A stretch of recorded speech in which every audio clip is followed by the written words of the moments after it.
સુરતમાં લગ્નની લાલચ આપી સગીરાના બીભત્સ ફોટા વાયરલ કરવાની ધમકી આપીને તેની પાસેથી 66,000 પડાવનાર એક યુવકને સુરત પોલીસે ઉત્તર પ્રદેશના અલીગઢથી ઝડપી પાડ્યો છે। આરોપીએ પોસ્કો અને એટ્રોસિટી એક્ટ હેઠળ ગંભીર ગુનો આચર્યો હતો।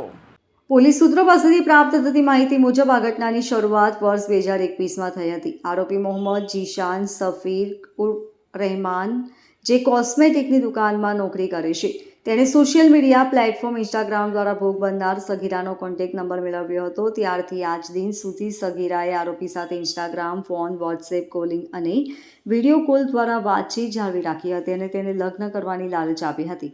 આ દરમિયાન તેણે ભોગ બનનારના બીભત્સ ફોટા પાડી લીધા હતા। જ્યારે ભોગ બનનારે આરોપી સાથે લગ્ન કરવા બાબતે વાતચીત કરી ત્યારે આરોપીએ તેના સમાજ વિશે પૂછપરછ કરી હતી અને ભોગ બનનારને નીચી જાતિના લોકો સાથે લગ્ન નહીં કરું તેમ કહી જાતિ વિષયક અપશબ્દો કહ્યા હતા। આરોપીએ ધમકી આપી કે તેણે સગીરાના બીભત્સ હાલતના જે સ્ક્રીનશોટ ફોટા પાડ્યા છે તે વાયરલ કરી દેશે।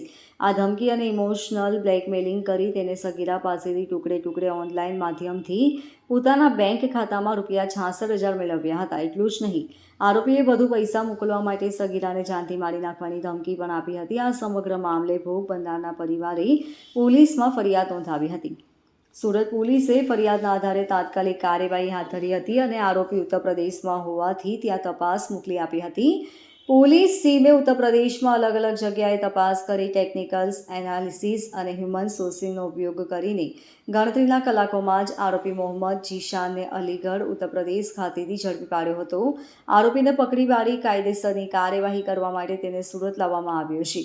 આરોપી સામે પોક્સો એક્ટ અને એટ્રોસિટી એક્ટ હેઠળ ગુનો નોંધવામાં આવ્યો છે। Bureau report, LK star news, Surat.